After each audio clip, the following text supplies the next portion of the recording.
Cell ఫోన్లో time చూసుకున్నాడు కార్తీక్. రాత్రి 3 గంటలు కావస్తోంది. వాతావరణం చాలా చల్లబడింది. బాల్కనీలో కూర్చోవటం వల్ల చలిగానే అనిపించేసరికి లేచి వెళ్లి టీషర్ట్ వేసుకుని మళ్లీ వచ్చి అక్కడే కూర్చున్నాడు. ఆలోచనల మధ్య నిద్ర వస్తే అలా కుర్చీలోనే పడుకుండిపోయాడు. ఏరా, నిద్ర పట్టలేదా? ఇక్కడ కూర్చున్నావు అని సంతోష్ పలకరిస్తే కళ్ళు తెరిచాడు కార్తీక్. అప్పటికి సూర్యోదయం అయింది. నీరెంట కిరణాలు తాకుతున్నాయి.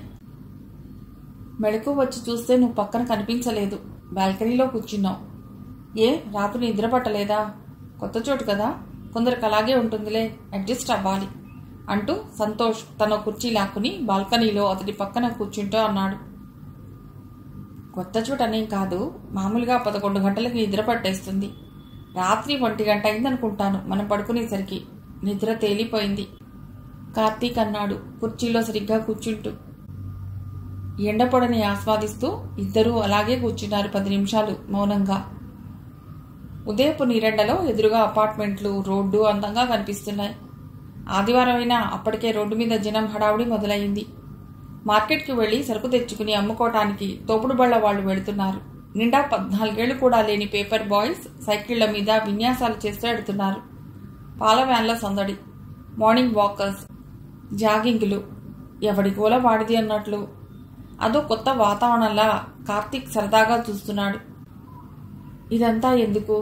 పొట్టకూడికి సముద్రాలు దాటి నానుకున్న వాళ్ళని వదులుకుని వెళుతున్నది. అందుకే తను ఇంత దూరం వచ్చింది ఉపాధి కోసమే. ఎక్కడ అవకాశం ఉంటుందో అక్కడికి పరుగులు పెట్టవలసిందే. రోజులు మారే, మనుషులు యంత్రాలుగా మారిపోతున్నారు. యాంత్రిక జీవితం మనిషి గమనాన్నే మార్చేస్తోంది. ఎక్కడ పుట్టుక, ఎక్కడ ఉద్యోగం, చివరికి ఎక్కడ మట్టిలో కలిసిపోతామో ఆలోచనలు చివరికి వేదాంతంలోకి దారితీసేసరికి తనలో తానే నవ్వుకున్నాడు కార్తీక్. ఏంట్రా, నీలో నువ్వే నవ్వుకుంటున్నావు? కొంపదీసి డిగ్రీలో కావేరి గుర్తొచ్చిందా ఏమిటి? మిత్రుడి నవ్వు చూసి చటుక్కున అడిగాడు సంతోష్. నో, అదేం లేదురా. చదువులు, ఉద్యోగాల కోసం ఎక్కడెక్కడికో పరుగులు పెట్టడాలు తలుచుకుంటే నవ్వొచ్చింది. ఇప్పుడు నేను అలా వచ్చిన వాణ్ణే కదా, నవ్వుతూ చెప్పాడు కార్తీక్. ఏమోలే, కావేరి గుర్తొచ్చిందేమో అనుకున్నాను. కావేరి అభావంగా అన్నాడు కార్తీక్. ఎస్, కావేరి అప్పట్లో మన డ్రీమ్ గర్ల్ ఇప్పుడు ఎక్కడుందో సాలోచనగా అన్నాడు సంతోష్. ఇక్కడే, ఐ మీన్ హైదరాబాద్లోనే ఉంటోందిట చెప్పాడు మిత్రుడి మొహం కేసి చూస్తూ కార్తీక్. Is it? ఇక్కడా? అవునరా, మన క్లాస్మేట్ చంటిగాడు చెప్పాడు. వాడికి ఎక్కడలేని విషయాలు కావాలిగా. 1-2 సార్లు ఫోన్లో కూడా మాట్లాడాట. అవునా? ఏ ఏరియాలో ఉంటోందిట? ఏమో మరి, ఆ విషయాలేం అడగలేదు నేను. కనుక్కోవాల్సింది. ఏ, ఎందుకు? మళ్ళీ నీ లవ్ని కంటిన్యూ చేస్తావా? మ్యారేజ్ చేసుకుందా? నవ్వుతూ అడిగాడు సంతోష్. చెప్పాగా, ఆ వివరాలేం అడగలేదని. ఆ డీటెయిల్స్ అడిగితే చంటిగాడు ఊరంతా లేనిపోని ప్రచారం చేస్తాడు. రాస్కెల్. అవును, వాడొట్టి బేవస్ గాడు. అయినా కావేరి గురించి ఆలోచిస్తే నువ్వు ఆలోచించాలి కానీ నేనెందుకు ఆలోచిస్తాను? ఆమె నీ డ్రీమ్ ఫియాన్సీ కదా అన్నాడు కార్తీక్ నవ్వుతూ. ఆ మాటకి సంతోష్ కూడా నవ్వేశాడు. ఆమెది ఓ తమాషా అయిన జీవితం రా. ఏ క్షణం ఎలా ఉంటుందో ఎవరికీ తెలియదు. ఎప్పుడు ఎవరిని చూసి నవ్వుతుందో కూడా ఎవరికీ తెలియదు. ఏటో చూస్తూ అన్నాడు కార్తీక్.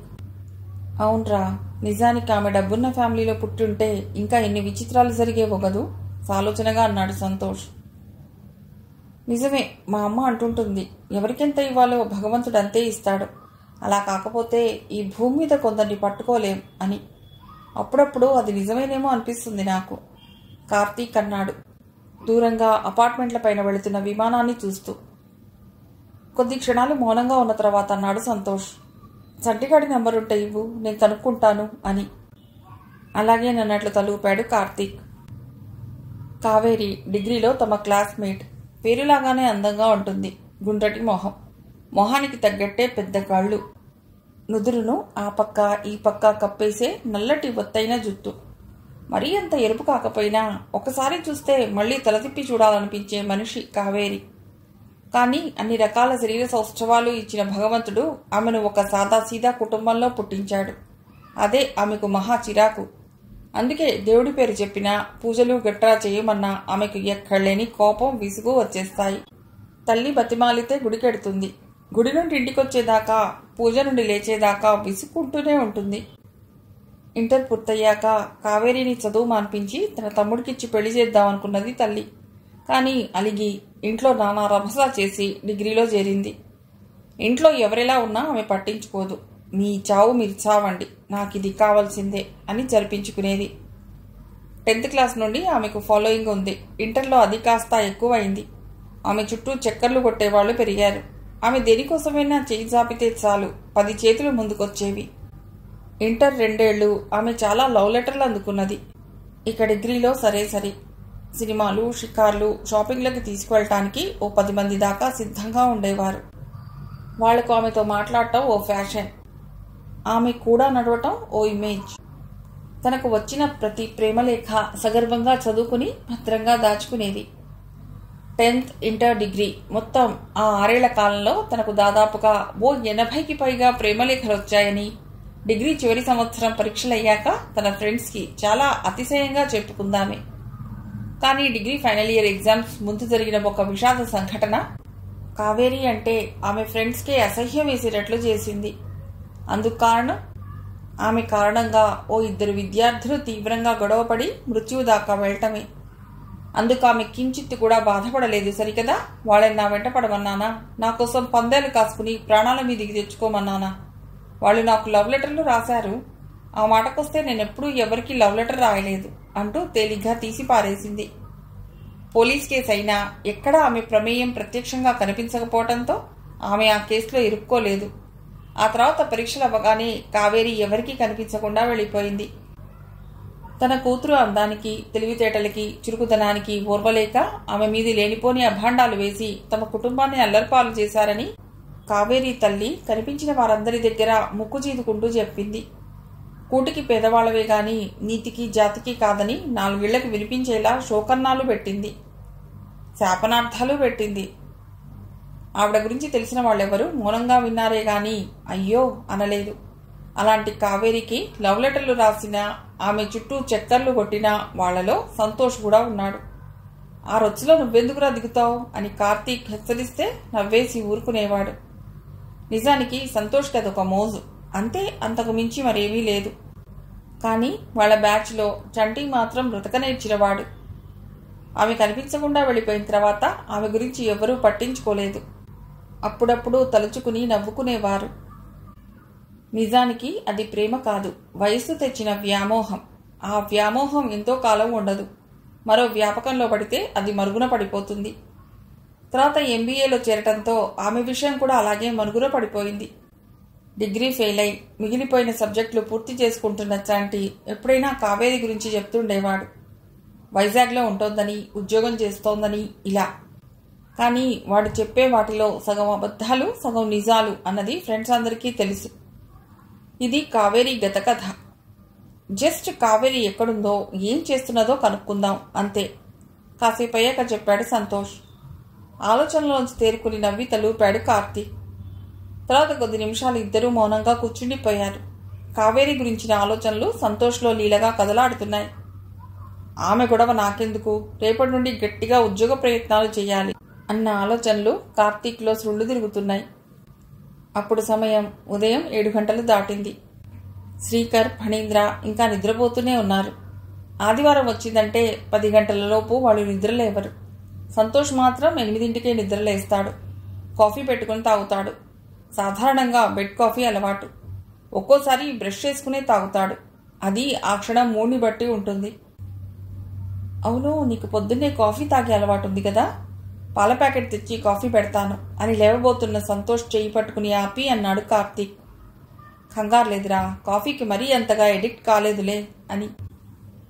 తర్వాత ఎవ్వరూ ఏమీ మాట్లాడుకోకుండా కూర్చున్నారు కాసేపు. కుర్చీలో వెనక్కి వాలి కళ్ళు మూసుకున్నాడు సంతోష్. ఎదురుగా కనిపిస్తున్న అపార్ట్మెంట్లని, రోడ్లని తదేకంగా చూస్తున్నాడు కార్తీక్. కాసేపు అయ్యాక కళ్ళు తెరిచి లేస్తూ అన్నాడు సంతోష్. రాత్రి లేట్గా పడుకున్నాగా, మత్తుగా ఉంది, వేడివేడి కాఫీ పడవలసిందే అని. ఎదురుగా ఉన్న బూత్ నుండేగా, పాల ప్యాకెట్ నేను తెస్తాలే అని మిత్రుడి సమాధానం కోసం ఎదురు చూడకుండా చేతితో జుట్టుని సరిచేసుకుని ప్యాంటు జేబులోంచి డబ్బు తీసుకుని వెళ్ళాడు కార్తీక్. 20 నిమిషాలకి ఇద్దరూ బ్రష్ చేసుకుని చెరో కాఫీ కప్పు తీసుకుని బాల్కనీలోకి వచ్చి కూర్చున్నారు. కాఫీ స్ట్రాంగ్గా బాగుందిరా 2 సార్లు చప్పరించాక అన్నాడు కార్తీక్. ఫస్ట్ కాఫీ అంత స్ట్రాంగ్గా లేకపోతే నాకు అస్సలు తాగినట్లే ఉండదురా. అయినా మీ అమ్మ చేతి కాఫీ బాగుంటుందిరా. ఎందుకో మా అమ్మ అలా పెట్టలేదు అన్నాడు సంతోష్. నవ్వుతూ తలూపాడు కార్తీక్. కాఫీ కప్పు ఖాళీ చేసి కప్పు కింద పెడుతుంటే సంతోష్ సెల్ ఫోన్ రింగ్ అయింది. ఇంత పొద్దున్నే ఎవడరా అనుకుంటూ హాల్లోకి వెళ్ళి సెల్ తీసుకుని చూశాడు. పేరు లేదు, ఎవరిదో కొత్త నెంబర్. ఆన్ చేసి హలో అంటూ బాల్కనీలోకి వచ్చి కూర్చున్నాడు. ఎలా ఉన్నావు అటు నుంచి ప్రశ్నించింది ఆడగొంతు.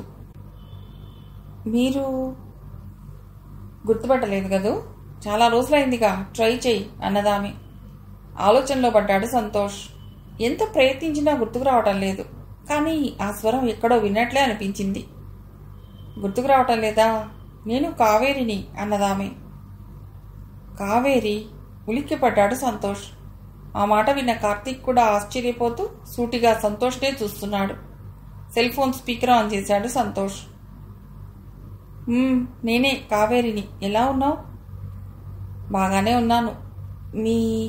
నువ్వు తడబడ్డాడు సంతోష్. ఫైన్. ఇక్కడే జాబ్ చేస్తున్నాను 7.5 నుండి. అవును, తెలిసింది. మరి నాకెప్పుడు ఫోన్ చేయలేదేం? నీ నెంబర్ నాకు తెలియదు. Foolish dialogue. అసలు మనసంటూ ఉంటే మార్గాలు అనేకం ఉంటాయి బాబు. నీ నెంబర్ నేను సంపాదించలేదు. ఆ ప్రశ్నకు సమాధానం చెప్పలేకపోయాడు సంతోష్. ఆమె అన్నది నిజమే. తాను గట్టిగా ప్రయత్నిస్తే ఆమె ఫోన్ నంబర్ దొరక్కపోదు. చంటిగాడి దగ్గర ఎక్కడెక్కడి వాళ్ళ ఫోన్ నంబర్లు ఉంటాయి. సరేలే, ఎంత ఇస్తారు నీకు శాలరీ? ఆడవాళ్ల వయస్సు, మగవాళ్ల శాలరీ అడగకూడదేమో కదూ.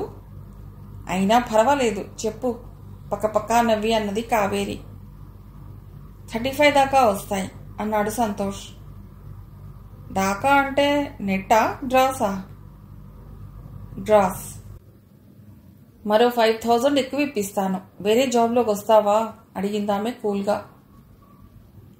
వేరే జాబ్? అవును, నీ సబ్జెక్ట్కి సంబంధించిందే అనుకో. ఏం సమాధానం చెప్పాలో సంతోష్కి తోచలేదు.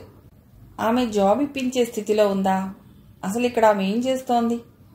తెరతీసినట్లు ఒక్కసారిగా మనసులో ఆలోచనలు అలుముకున్నాయి. ఏం మాట్లాడో అని ఆమె అనటంతో క్షణంలో తేరుకుని అన్నాడు. ప్రస్తుతం నాకు ఏదో ఒక జాబ్ ఉంది కదా. నా ఫ్రెండ్ కార్తీక్ నీకు తెలుసు, జాబ్ కోసం వచ్చాడు. వాడికి ట్రై చేయరాదు? కార్తీక్ ఇక్కడికి వచ్చాడని నాకు తెలుసు. తనకి వేరే జాబ్ చూద్దాం. ఫ్రెషర్ కదా. నేను చెప్పిన జాబ్కి ఎక్స్పీరియన్స్ ఉన్నవారు కావాలి. మన వాళ్ళు ఎవరున్నారా అని ఆలోచించాను. నువ్వు గుర్తొచ్చావు, అందుకే నీకు ఫోన్ చేశాను అందామె.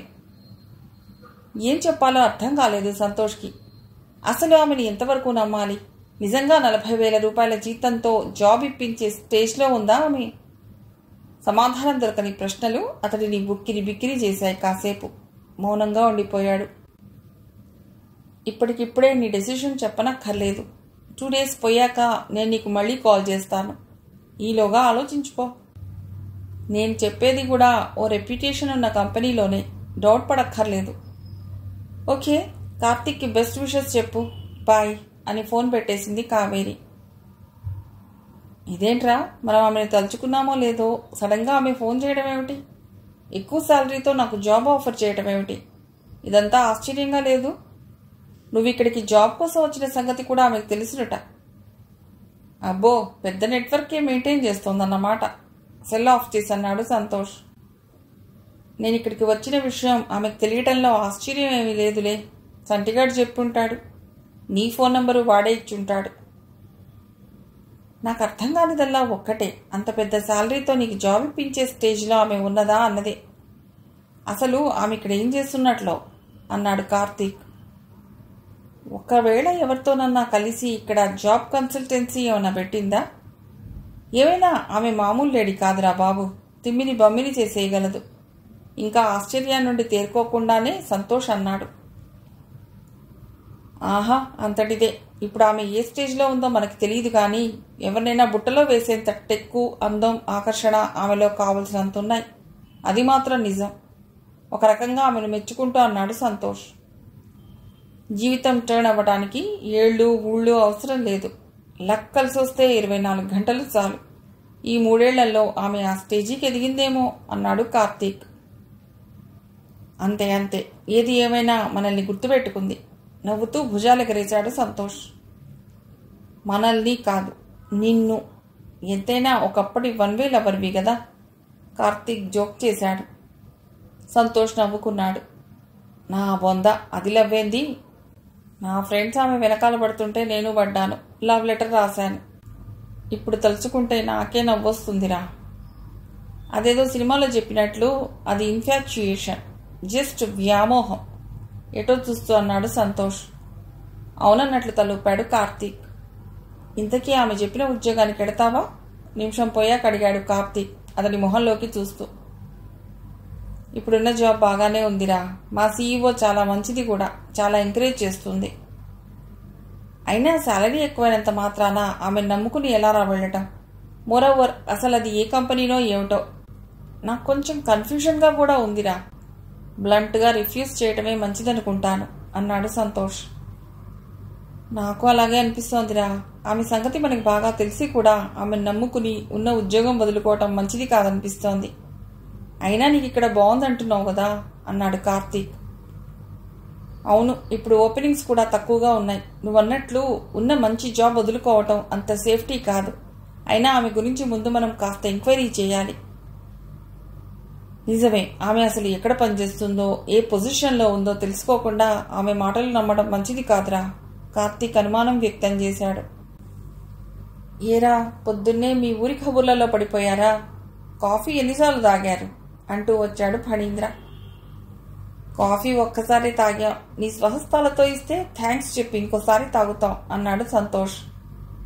మోడా తెచ్చుకుని వాళ్ల పక్కనే బాల్కనీలో కూర్చున్నాడు ఫణీంద్ర. అప్పుడు సమయం 9 గంటలు దాటుతోంది. శ్రీకర్ ఇంకా లేవలేదా అడిగాడు కార్తీక్. వాడప్పుడే లేవడు, భోజనం టైంకి లేస్తాడు అన్నాడు ఫణీంద్ర. తర్వాత కాసేపు ఏవో మాట్లాడుకున్నారు. సినిమా విషయాలు, రాజకీయాలు, కాలేజీ విషయాలు అన్నీ వచ్చాయి. ఆ మాటల్లో ఫణీంద్రకి సినిమా పరిజ్ఞానం ఎక్కువ. రాజకీయాలు అస్సలు మాట్లాడు. అదొక రొచ్చగుంటరా అంటాడు. సంతోష్కి దేని మీద పెద్దగా ఆసక్తి లేదు. సరదాగా వింటాడు. అతనికి కెరీర్ పరంగా 4 రాళ్లు సంపాదించడం ఎలా అన్నదే ఆలోచన. పైకి ఏదో అన్నాడే కానీ అప్పుడు అతడి మనసులో కావేరి చెప్పిన జాబ్ గురించిన ఆలోచనే మెదులుతోంది. అసలు ఓసారి వెళ్ళి ఆమెను కలిస్తే వచ్చిన నష్టం ఏమిటి అని ఆలోచిస్తున్నాడు. ఆమె ఎవరినో పెద్దవాడిని పట్టు ఉంటుంది. తనకి తెలిసి ఉన్నవాడిని ఉద్యోగాల్లో వేసుకుంటే మంచిదని ఆమె అనుకుని ఉండవచ్చు. అలా సాగుతున్నాయి అతడి ఆలోచనలు. ఫణీంద్రతో తాము కబుర్లు చెప్తుంటే మధ్య మధ్యలో సంతోష్ అన్యమనస్కంగా ఉండటం గమనించాడు కార్తీక్. కావేరి గురించి అతడు ఆలోచిస్తున్నాడని కార్తీక్ అనుకున్నాడు. పెదవుల మీద ఏమాత్రం ప్రతిఫలించకుండా నవ్వుకున్నాడు. ఓకేరా, ఇవాళ డిష్ ఫ్రైడ్ రైస్ అంటూ లేచాడు ఫణీంద్ర కాసేపు అయ్యాక. Weekends fried rice, tomato rice, jeera rice లేదా బిర్యానీ ఇలా ప్రయోగాలు చేసి మా జిహ్వలు నమలేస్తుంటాడు ఫణిగాడు. నవ్వుతూ అన్నాడు సంతోష్. అంటే నేను చేసే ఐటమ్స్ మీకు నచ్చడం లేదా? బ్రష్ మీద పేస్ట్ వేసుకుంటున్న వాడల్లా రివ్వున వచ్చి సంతోష్ని అడిగాడు ఫణీంద్ర. అలాగని నేను ఎప్పుడన్నాన్రా? నీ ఎక్స్పెరిమెంట్స్ అదర్స్. ఎప్పుడైనా నువ్వు చేసింది మిగిలిందా అన్నాడు సంతోష్. కదా, ఇక నేను మీ జిహ్వలు తినేయడం ఏమిటి బాబు? చేసింది మాత్రం శుభ్రంగా మెక్కేస్తూ మళ్ళీ ఇలా వంకలొకటి నిష్ఠురంగా అనేసి టూత్ బ్రష్ నోట్లో పెట్టుకున్నాడు ఫణీంద్ర. నవ్వుకుంటూ లేచాడు సంతోష్. ఆ వెనకే కార్తీక్. సరే, ఇంతకీ మన ఫ్రైడ్ రైస్కి మా హెల్ప్ ఏమిటి? వాష్రూమ్ పెడుతూ అడిగాడు సంతోష్. చెప్పాడు ఫణీంద్ర. 11:30 కావస్తుంటే నిద్రలేచాడు శ్రీకర్. లేవగానే ఆవులిస్తూ సింక్ దగ్గరికి వెళ్ళాడు. అక్కడున్న గిన్నెలన్నీ తోమేసి అన్నాడు, ఒరే ఫణి, కాఫీ ఆర్ టీ ఏదన్నా ఇస్తావా అని. టీ రెడీ అంటూ నలుగురికి కప్పుల్లో పోసి తీసుకోండిరా అన్నట్లు అందరికేసి చూశాడు ఫణీంద్ర. ఏమిట్రా ఇవాళ స్పెషల్? వెజ్ బిర్యానీయా, జీరా రైసా? టీ తాగుతూ అడిగాడు శ్రీకర్. ఫ్రైడ్ రైస్ అన్నాడు సంతోష్ టీ కప్పు సింక్లో పడేస్తూ. 1 గంట దాటుతుంటే వేడివేడిగా ఫ్రైడ్ రైస్ తిన్నారంతా. తర్వాత చాలాసేపు మధ్య మధ్య కబుర్లు చెప్పుకుంటూ టీవీ చూస్తూ కూర్చున్నారు. ఎప్పుడు లేచి వెళ్ళాడో శ్రీకర్ గబగబా డ్రెస్ మార్చుకుని పర్ఫ్యూమ్ స్ప్రే చేసుకుని హడావుడిగా వెళ్ళిపోయాడు. అతడలా వెళుతుంటే సంతోష్ని చూసి కళ్ళెగరేశాడు ఫణీంద్ర. గురుడు వెళుతున్నాడు అన్నట్లు ముసిముసిగా నవ్వుకున్నాడు సంతోష్. వాళ్ళిద్దరి చూపులు కార్తీక్కి అర్థం కాలేదు. శని ఆదివారాలు, మరీ ముఖ్యంగా ఆదివారం సాయంత్రాలు వాడు ఎవరికీ దొరకడు. వాడికో గర్ల్ ఫ్రెండ్ ఉంది, వీకెండ్స్ ఆమె వీడిని వదలదు, వీడు ఆమెను వదలడు అని కార్తీక్ కేసి చూసి నవ్వాడు ఫణీంద్ర. నిజం చెప్పనా, ఆమెకు వీడొక ఏటీఎం అన్నమాట. సౌండ్ పార్టీనా? కార్తీక్ అడిగాడు. ఇంకా నయ్యం, బిర్లా తమ్ముడా అని అడగలేదు. అప్పర్ మిడిల్ క్లాస్, బట్ వీడు సంపాదించి ఇంటికేం పంపనక్కర్లేదు అంతే, ఫణీంద్ర చెప్పాడు.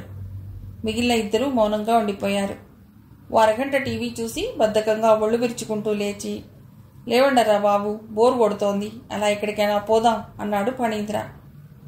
ఆ మాటకి టీవీ స్విచ్ ఆఫ్ చేసి లేచాడు సంతోష్. లేవరా అన్నట్లు కళ్ళతోనే కార్తీక్కి చెబుతూ. మరో 20 నిమిషాలకి ముగ్గురు రోడ్డు చివరనున్న కెఫేలో ఉన్నారు. మిగిలిన కథ తర్వాతి భాగంలో.